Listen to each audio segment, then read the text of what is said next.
Dulu. Ya. Assalamualaikum warahmatullahi wabarakatuh.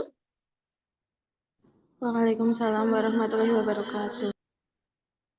Oke, baik adik-adik. Oh, kameranya kenapa ditutup semua?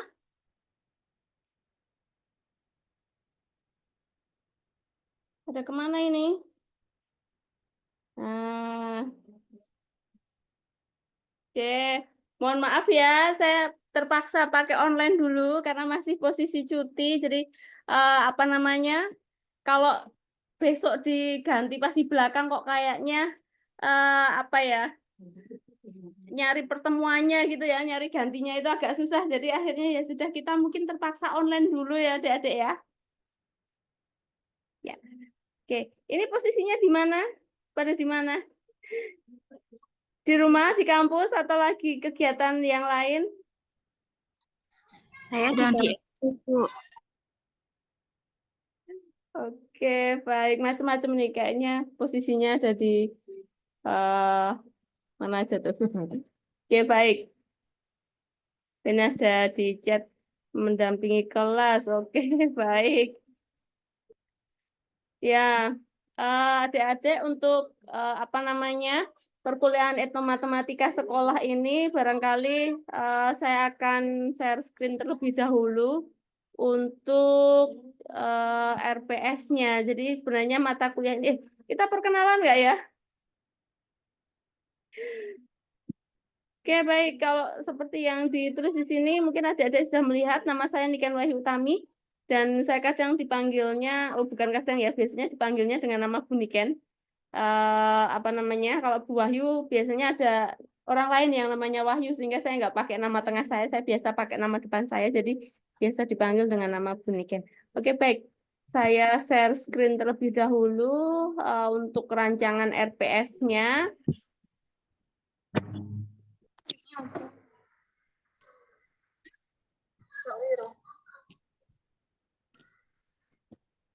Oke, untuk rancangan pembelajarannya, di sini untuk mata kuliah ini yang dibahas adalah tentang hakikat, rasional, manfaat etnomatematika, kemudian ada dimensi, perspektif, kedudukan etnomatematika, Matematika.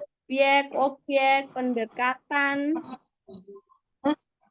pendekatan, kemudian metode etnomatematika, kajian teori, hasil-hasil penelitian, dan pendekatan riset dalam etnomatematika dan pembelajaran matematika, kemudian teknik dan persiapan pengambilan data etnomatematika, kemudian pengambilan datanya itu melalui apa saja, ada observasi, wawancara, studi pustaka, kemudian bagaimana untuk menyusunnya, pengembangan perangkat. Nah, kalau di kurikulum 2013 kan RPP dan LKPD barangkali ya. Nah, kalau di kurikulum apa namanya? Di kurikulum Merdeka yang istilahnya beda ya, beda istilah ya. Pak modul ajar ya. Mungkin gini.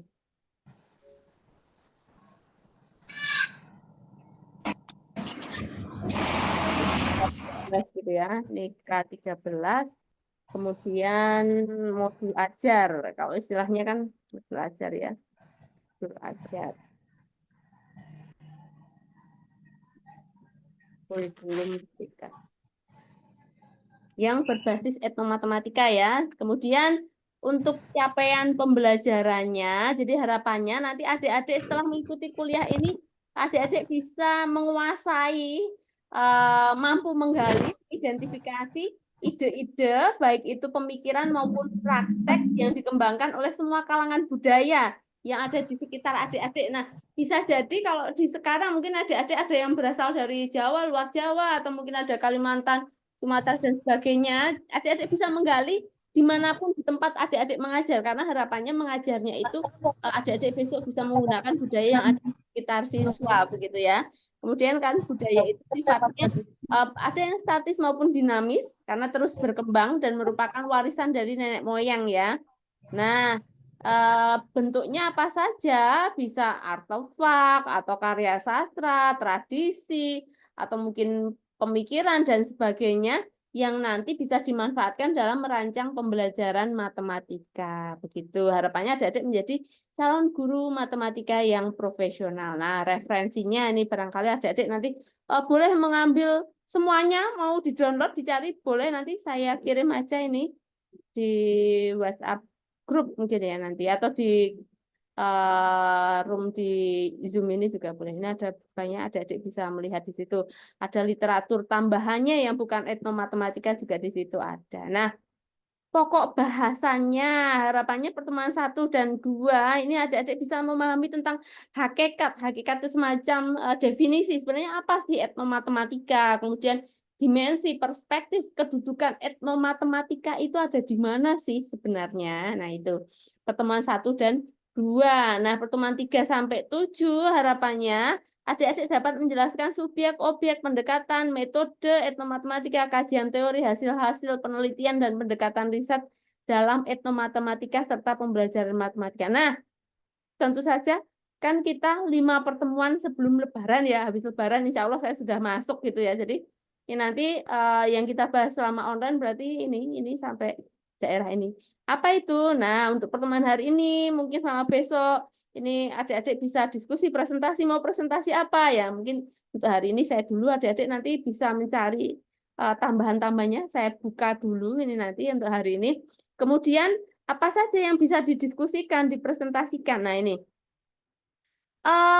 Kalau dia di sini menjelaskan subjek, objek, pendekatan, metode etnomatematika. Nah, adik-adik barangkali etnomatematika itu apa? Nah, nanti akan kita bahas. Jadi, etnomatematika tentu saja ini tidak lepas dari budaya, adik-adik. Jadi, nanti ada praktek-praktek budaya yang bisa dimanfaatkan dalam pembelajaran matematika. Loh, apakah ada gitu ya? Ada. Nanti adik-adik bisa mencari. Mencarinya di mana? Adik-adik kalau mencari literatur biasanya di mana? Nah, kakak tingkatmu kemarin ada yang bilang, Bu, mencari literaturnya susah. Oh, nggak ada alasan susah. Nanti kita lihat, kita cari bagaimana sih cara mencari literaturnya. Jadi hari ini mungkin kalau di sini tadi menjelaskan hakikat dan sebagainya, barangkali saya berikan sedikit tips trik untuk mencari apa namanya referensi. Jadi nanti adik-adik nggak ada alasan bahwa nggak dapat referensinya. Karena nanti adik-adik cari, barangkali Bu, saya cuma dapat 2, 3, 4, tahu 2, 3, 4. Nanti adik-adik bisa nyari ribuan. Jadi ratusan itu. Kalau bilang, saya cuma dapat 3. Nah, itu bullshit. Bisa dapat banyak harusnya, gitu ya. Jadi nanti adik-adik saya berikan sedikit materi. Nanti adik-adik bukan materi di etnomatematikanya, tapi untuk mencari referensinya, sehingga besok pas perkuliahan ini adik-adik lebih mudah untuk mengikuti. Dan barangkali tidak hanya di mata kuliah ini, tapi juga di mata kuliah yang lain, atau mungkin untuk penelitian atau yang lain sebagainya. Atau barangkali adik-adik juga sudah bisa, nanti kita ulas lagi ya apa-apa. Nah, itu sekilas yang ini sebelum Lebaran, sampai Lebaran. Nah, termasuk karena di sini ada kajian teori, ada hasil-hasil penelitian dan riset dalam etnomatematika, serta pembelajaran matematika. Tentu isinya di sini adik-adik nanti bisa mencari penelitian-penelitian terkait etnomatematika. Atau mungkin etnomatematika yang matematika murninya, ataupun yang di sekolah. Kalau di bahasan kita kan etnomatematika untuk sekolah, karena harapannya nanti adik-adik bisa memanfaatkan etnomatematika dalam pembelajaran matematika di sekolah. Nah, itu tadi adik-adik barangkali sampai selesai Lebaran itu masih membahas tentang riset-riset atau penelitian-penelitian terkait etnomatematika. Kemudian, udah ya, kan dapat banyak tuh, banyak yang akan adik-adik bahas tuh. Nah, nanti adik-adik kalau misalnya presentasi, apa yang dipresentasikan? Bisa mempresentasikannya. Nanti ini ada berapa mahasiswa di kelompok ini. Nah, nanti bisa dibagi setiap presentasinya itu adalah membahas 1 atau 2 atau 3 gitu terkait artikel dari etnomatematika. Jadi bisa kita kaji dalamnya begitu. Nah, setelah itu di pertemuan 8 kita lihat kita sudah berbasis dari penelitian yang sudah ada. Kemudian bagaimana sih kalau kita mau melakukan penelitiannya atau barangkali mau mengungkap etnomatematika dari sebuah budaya. Nah, teknik dan persiapan pengambilan datanya seperti apa? Nah, kemudian adik-adik bisa melakukan penelitian pendahuluan, survei, dan studi kasus. Nah, Di sini pengambilan datanya ini kebetulan kalau tahun kemarin kita jalan-jalan tuh, kita jalan-jalan ke Museum Sono Budoyo. Nah ini besok adik-adik mau seperti apa mau jalan-jalan kemana bisa dipikirkan. Jadi mata kuliah kita mata kuliah jalan-jalan ya. Mata kuliah jalan-jalan untuk memperoleh sesuatu yang bisa dimanfaatkan dalam pembelajaran matematika. Tentu saja yang terkait budaya. Nah kemudian setelah ada ini bisa berupa foto, kemudian berupa apa dan sebagainya banyak. Kemudian bisa digunakan dalam perangkat pembelajaran, mau modul ajar atau mungkin RPP, LKPP, basis etnomatematika. Selesai sampai situ. Itu untuk rangkaian pembelajaran 1 semester ini. Oke?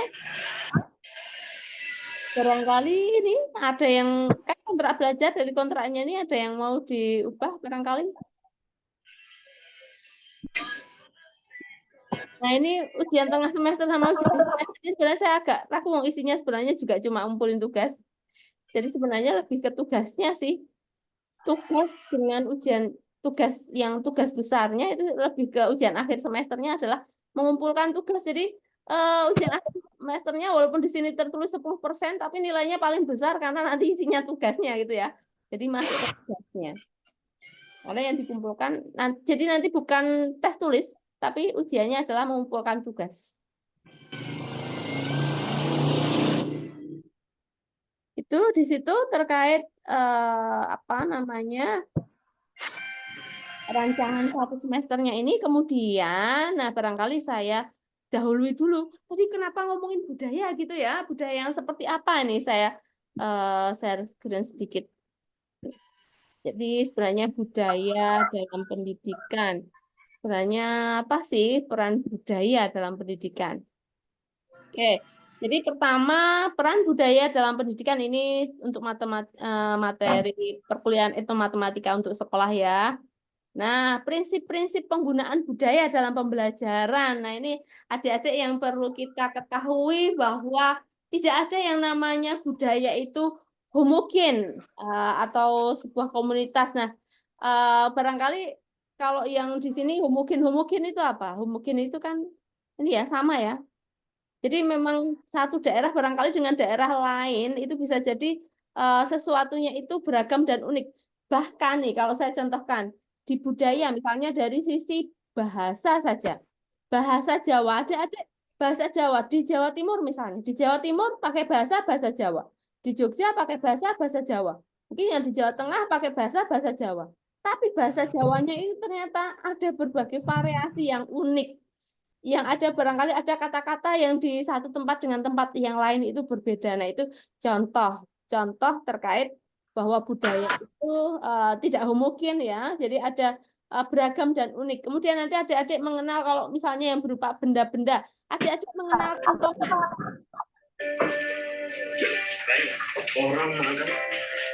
Oke, jadi kentongan itu kalau di Jawa disebut kentongan. Ternyata kalau di tempat lain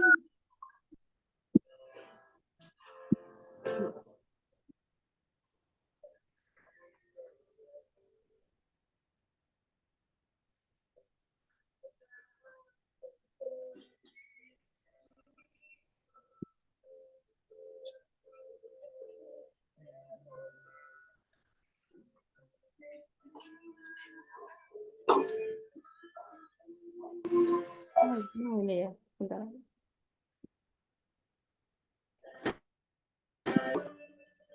Nih, saya mau mute tempatnya. Kita bisa di-mute dulu, Mas. Suaranya Mas sedikit saja soalnya.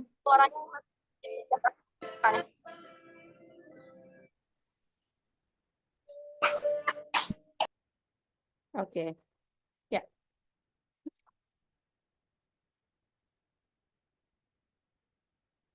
Ya.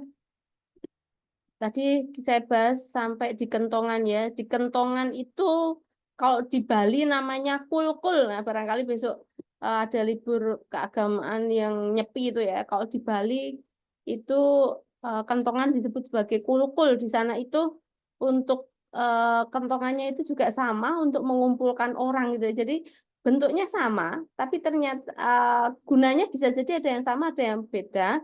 tapi ada keunikannya, ada yang namanya berbeda, ada penggunaannya berbeda seperti itu. Jadi budayanya itu tidak homogen begitu. Jadi bisa ada beragam, kemudian unik. Nah, kemudian budaya menggunakan simbol dan metode eksploitasinya sendiri dengan jenis dan ragam dan bentuk yang bervariasi. Jadi bukan sekedar kata-kata tertulis dan lisan. Kemudian kegiatan budaya setiap kelompok itu juga dinamis, hidup atau berkembang. Jadi apa namanya? Tidak ini ya, tidak kan tidak selalu hanya sama, jadi bisa jadi berkembang, berubah gitu.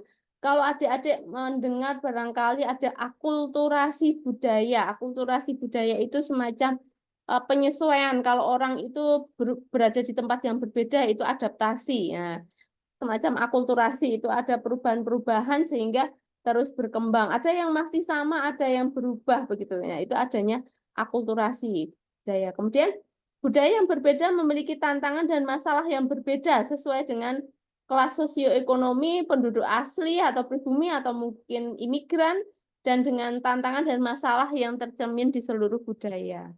Oke, baik. Kemudian posisi budaya itu sendiri dalam pendidikan, posisinya bisa belajar tentang budaya, belajar dengan budaya, dan belajar melalui budaya. Nah, kemudian ada juga belajar berbudaya. Itu apa sih sebenarnya? Nah, belajar tentang budaya. Belajar tentang budaya itu belajar tentang, berarti belajar tentang budayanya gitu. Jadi misalnya mempelajari lukisan, mempelajari tentang gambar, mempelajari tentang kesenian, tarian, drama, dan sebagainya.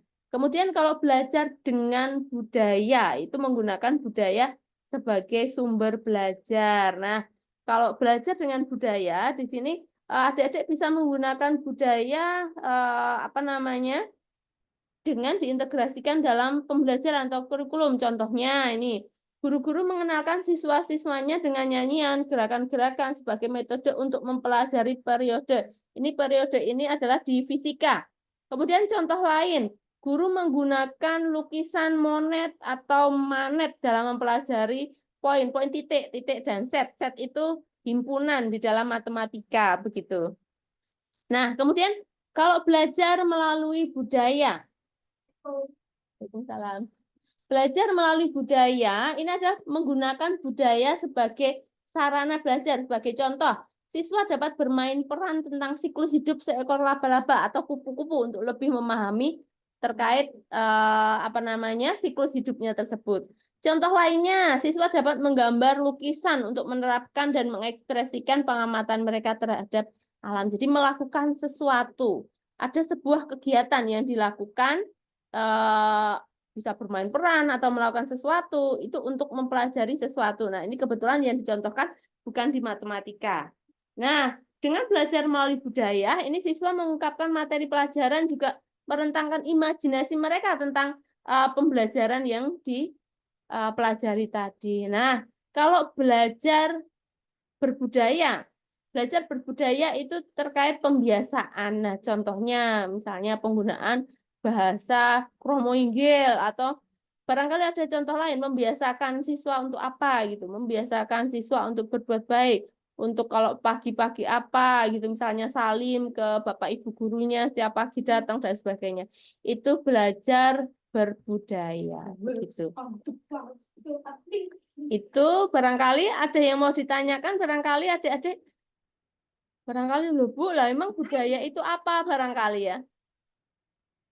Atau mungkin ada sebuah insight tertentu yang adik-adik peroleh tadi dari yang saya paparkan, atau mungkin ada yang mau ditanyakan, atau mungkin ada pendapat apa yang ingin diutarakan, dipersilahkan barangkali. Atau belum ada bayangan sama sekali. Sebenarnya ini apa toh? Itu matematika sekolah kok jadi bahas kayak gini misalnya. Boleh, silahkan.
Mungkin belum ada, Bu.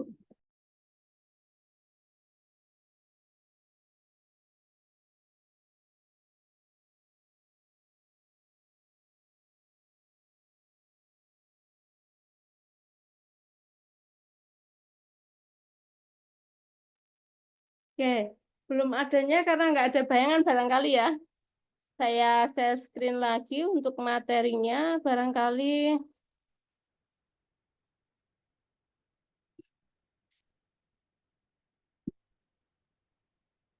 Bentar. Saya buka dulu, tadi belum saya buka.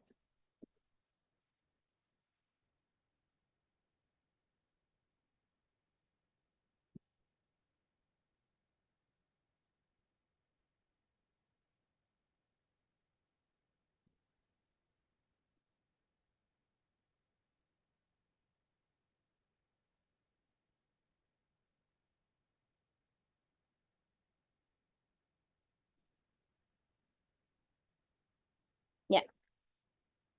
Nah, barangkali saya dahulu ini mungkin belum ada bayangan sebenarnya apa sih etnomatematika itu. Nah, di sini mungkin saya berikan pendahuluan dulu. Tadi kenapa membahas budaya? Sebenarnya budaya itu apa toh gitu ya.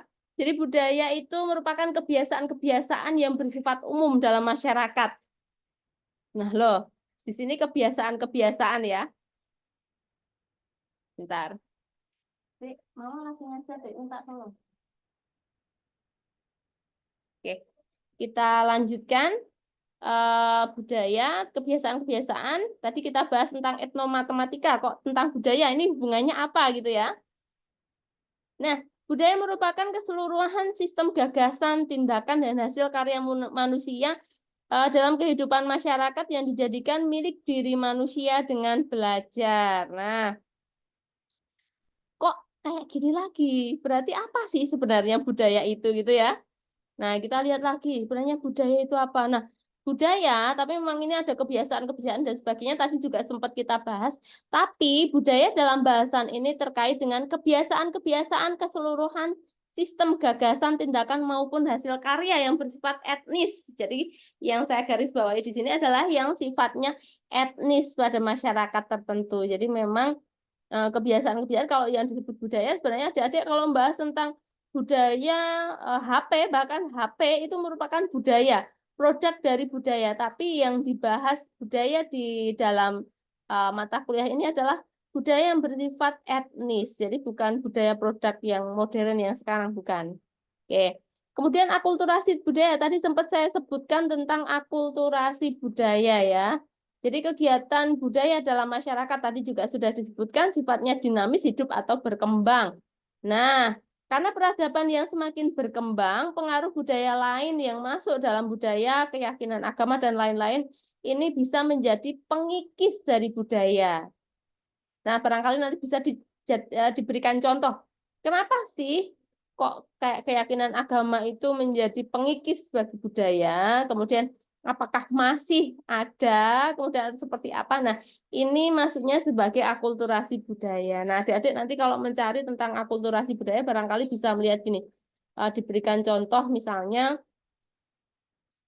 ada tari apa itu yang tari-tarian saya lupa namanya ya ini tadi nggak anu kalau ada nyari tentang pakaian penari-penari zaman dulu kan banyak yang terbuka nah karena ada pengaruh keyakinan agama dan sebagainya sekarang untuk pakaiannya itu jadi lebih tertutup misalnya kemudian ada juga budaya yang pakai apa itu selamatan yang apa itu yang pakai sesajen. Nah, itu karena ada keyakinan agama masuk di sana dan sebagainya, itu menjadi ada yang dikikis, ada masih ada sampai sekarang, tapi ada yang berubah, ada yang hilang. Nah, itu apa namanya? Pengaruh dari budaya lain atau mungkin pengaruh dari keyakinan agama dan pengaruh dari berbagai hal itu yang menjadi pengikis budaya atau mungkin mendorong perubahan atau budaya yang masih ada tapi berakulturasi, beradaptasi ke masyarakat sekarang begitu. Nah, kemudian tadi saya bahas juga tentang keunikan budaya. Nah, tadi sudah dibahas bahwa budaya yang dimiliki setiap masyarakat itu beragam dan unik. karena tidak ada bentuk komunikasi yang homogen dalam masyarakat.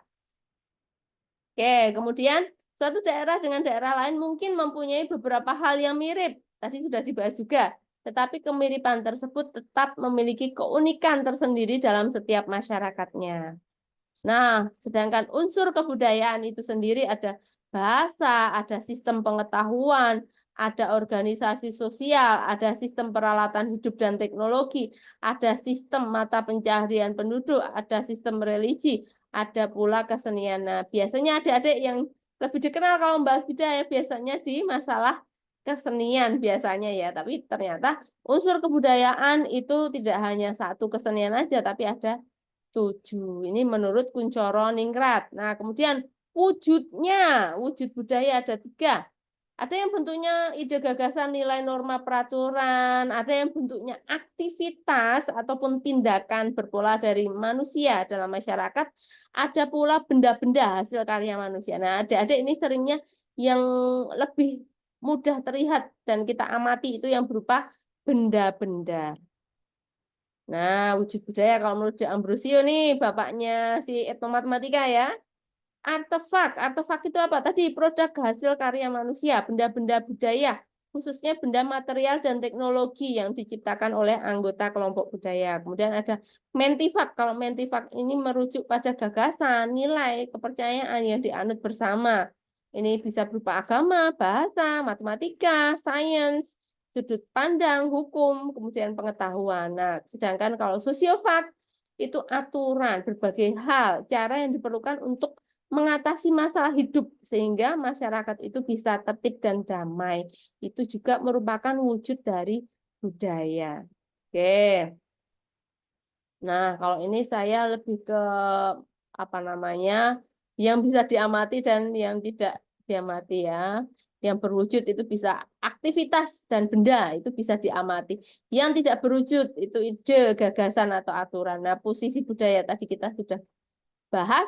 Belajar tentang budaya, belajar dengan budaya, belajar melalui budaya. Nah, landasannya kenapa sih kita menggunakan apa namanya pembelajaran matematika berbasis budaya? Salah satunya adalah untuk transmisi budaya dari generasi ke generasi. Transmisi itu semacam transfer budaya.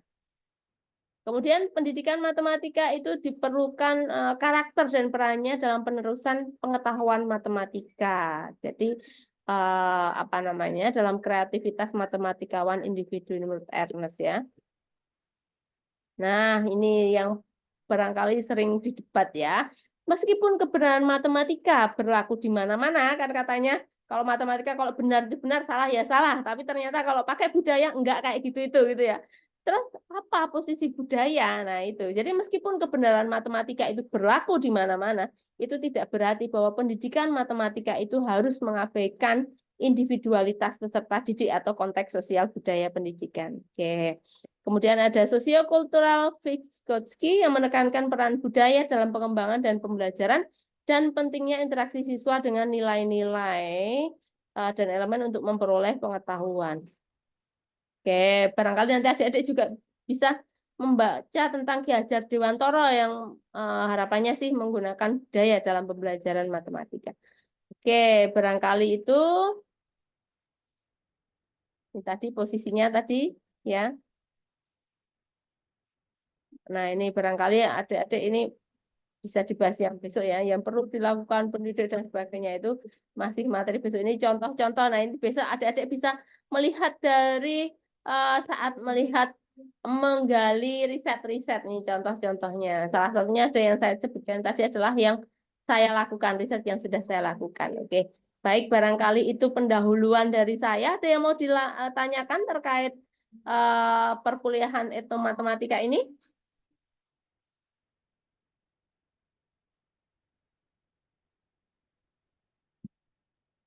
Oke, baik. Kalau tidak ada, barangkali untuk perkuliahan hari ini saya tutupkan sekian dulu. Nanti apa untuk rekamannya. Jadi untuk presensinya saya bisa melihat siapa saja yang hadir di sini. Tadi bahkan kalau di rekaman ini kan, oh ini Mbak Dian mau tanya dulu boleh? Mohon izin Ibu sebelumnya untuk mata kuliah etnomatika sendiri, apakah ada prasyarat yang memenuhi Ibu sebelumnya untuk melanjutkan ke etnomatika ini, Bu. Terima kasih. Enggak ada sih. Sebenarnya kalau adik-adik sudah mengambil mata kuliah kayak strategi pembelajaran dan sebagainya itu akan lebih mendukung. Tapi kalau seumpama enggak, nggak apa-apa, nanti masih bisa ngejar juga. Begitu, Mbak Dian. Baik, terima kasih banyak, Bu. Ya, sama-sama. Oke, baik. Barangkali itu nanti silahkan RPS-nya saya kirim di WhatsApp grup. Nanti bisa dicermati apa saja yang akan kita lakukan dan apa saja yang bisa adik-adik barangkali untuk download artikelnya. Oh, tadi mau saya ajari ini ya untuk downloadnya. Kalau untuk download artikelnya barangkali ada yang kesulitan? Enggak ya? Bisa ya?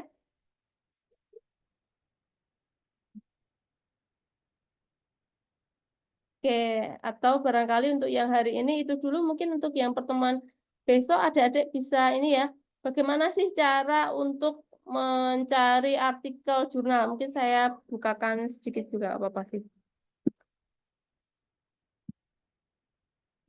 Hmm. Nah, adik-adik kalau mau googling-googling gitu, biasanya nyarinya kemana? Bentar ya, Dek. Bentar, Dek. Nah, bisa ke Scholar. Nah, adik-adik biasanya ngambilnya dari sini ya. Jadi misalnya adik-adik mau melihat ke etnomatematika gitu ya. Mau yang pakai bahasa Indonesia atau yang bukan bahasa Indonesia, adik-adik bisa mencari di sini. Ada banyak sekali. Ini etnomatematika. Kalau apa namanya ini ngambilnya dari Google Scholar. Kalau bukan dari Google Scholar, mana lagi yang bisa digunakan? Adik-adik kalau mau membuka di Science Direct, jadi adik-adik bisa membuka sciencedirect.com. Kalau misalnya adik-adik itu bikin akun saja di situ, adik-adik bisa mencari artikelnya di sini. Cuma di sini nanti silahkan pakai bahasanya bukan bahasa Indonesia ya, pakai bahasa Inggris. Nanti tidak usah apa namanya takut. Nanti ada banyak fitur-fitur yang bisa adik-adik gunakan untuk apa namanya untuk mentranslate-nya. Jadi misalnya di sini sciencedirect.com begitu. Begitu. Barangkali itu adik-adik. Jadi tadi adik-adik bisa menggunakan Google Scholar, bisa juga membuka di Science Direct. Itu ya. Oke, baik adik-adik. Oh ya, barangkali saya tutup dulu untuk perkuliahan hari ini. Ini untuk pertemuan pertama. Mohon maaf karena saya masih cuti, jadi pasti ada tamu-tamu yang kesini juga. Saya akhiri dulu untuk perkuliahan hari ini.